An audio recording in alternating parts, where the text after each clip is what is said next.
A incorporation and B incorporation incorporated in country A and country B respectively, whose place of effective management is also in the said countries, or engage in the business of operations of ships and aircraft respectively. The details of receipts, etc., during the previous year 21-22 are as follows. Amount paid payable in Mumbai on account of carriage of passengers shipped from Mumbai port to port in country A 20 lakhs. From Mumbai port to airport in country B 15 lakhs. Amount paid payable in country A or B, or as the case may be, on account of carriage of passengers shipped from Mumbai port to port in country A. Similarly, from Mumbai port to airport in country B. 5 lakhs and 4 lakhs in the previous case, 20 lakhs, 15 lakhs.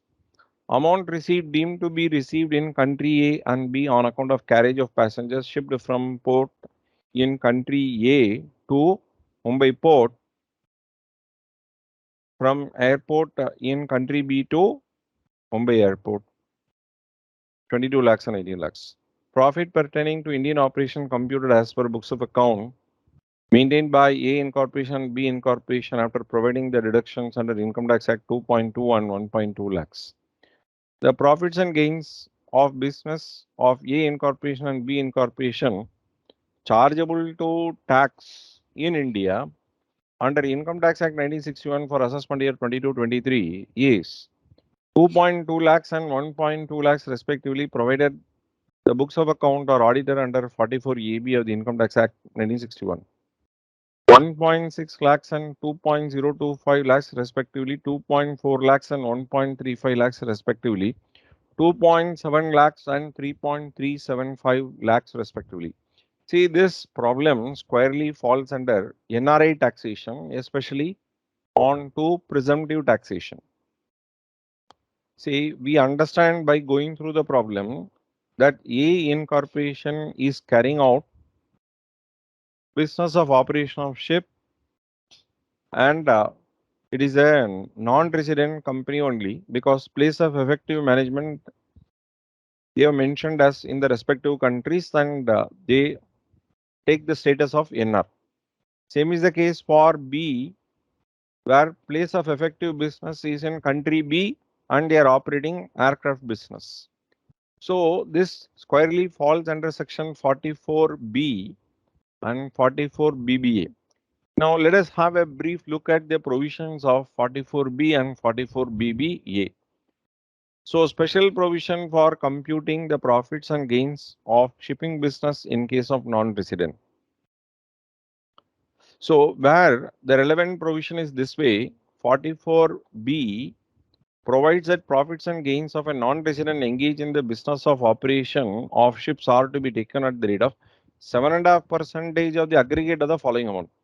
Paid or payable whether in or out of India to the assessee to any person on his behalf on account of carriage of passengers, livestock, mail or goods shipped at any port in India. That means we have to take up export. So whether the freight is paid in India or outside India is not a matter. So if the incidence of business of export is happening in India, then the freight related to that on which this 7.5% will get computed.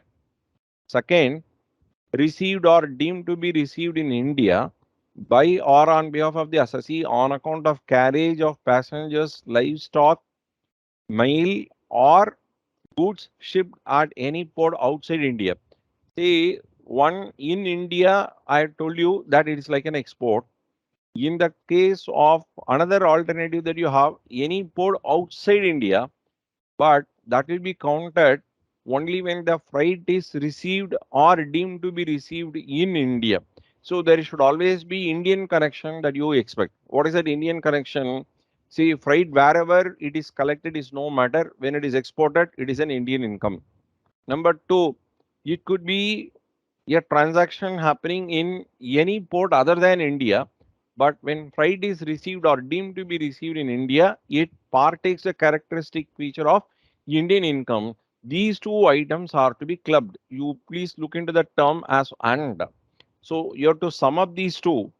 and we are expected to apply that 7.5%. Even we are expected to include demurrage charges or handling charges in the process of computing the income.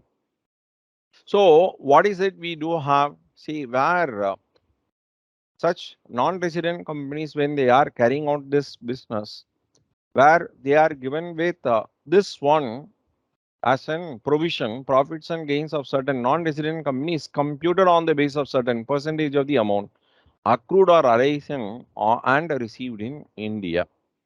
Okay. So please just understand a very important thing is that they are expected to compare it with 172. That is where they operate from. That is from our Indian show. So we will have discussion on to that a little later. We are focusing only on the case study that we have before us. So please just understand a very important thing is that there is no other second chance that they have. They got to do it only in this fashion. Therefore, by looking into the alternative that we have in the next page, so 2.2 lakhs and 1.2 lakhs, whatever they given here is not applicable to them. So then 1.6, 2.4, 2.7, we will take up one by one. Now let us just take up for A incorporation, and we should also be taking up similarly for BBA. So for whatever we have just done for ship operation, the same thing is applicable for flight operations also, aircraft also. So what is it you understand in this particular case? 5%, whereas in the case of ship it is 7.5%. On the same clause that you have, amount paid or payable in or outside India, wherever you pay is not a matter. But the matter is when it is connected as an export from India, it is attracted. And here what is happening from any place outside India, but if the freight is received or deemed to be received in India, automatically it partakes a characteristic feature of Indian income. For in the case of ship, it is 7.5%, and in the case of aircraft, it is 5%. How do we remember this? See, always remember this way.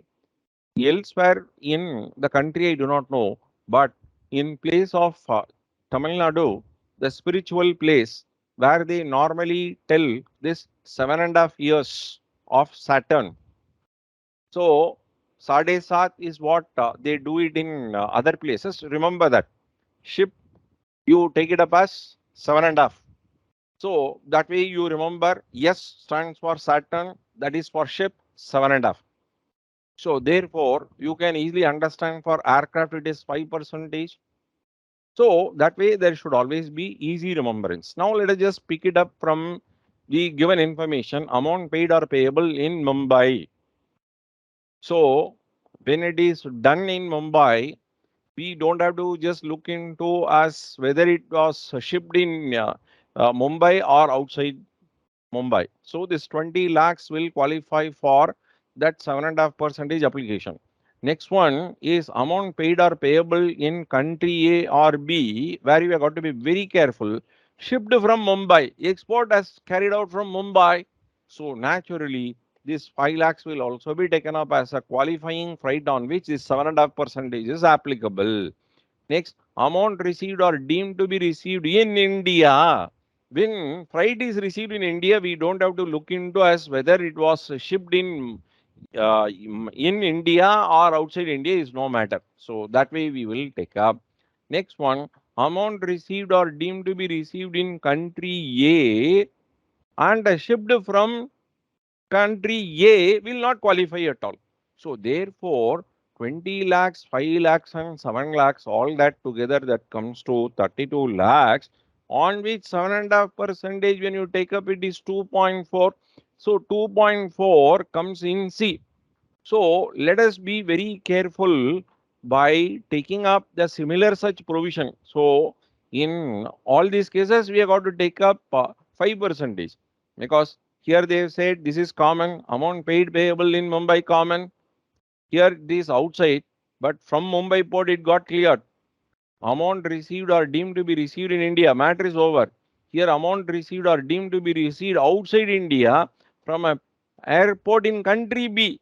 So import into Mumbai is not a matter. So as far as A incorporation and B incorporation are concerned, so we are very consistent in taking up for A 32 and in the case of B 27. So on 32, we are expected to apply 7.5 percentage. In the case of B on 27 lakhs, we have to apply 5 percentage. By doing that, it comes to 1.35 lakhs as their income. So the alternative in this particular case is item number C. So I hope that you people can easily remember this. Sade Saat, Yedara, ship, Saturn. And in the case of aircraft, it is for 5 percentage. And I told you on what basis you have got to identify them. So exports or any transaction, but when freight is received or deemed to be received in India, automatically that will qualify. Add that, and you don't have any other choice like you can offer greater income or lower income, tax audit. You don't have anything like that. You got to account only in this fashion. That is all about in this particular case for question number 11. It's a very good question, and market order is very important for your examination. Thank you.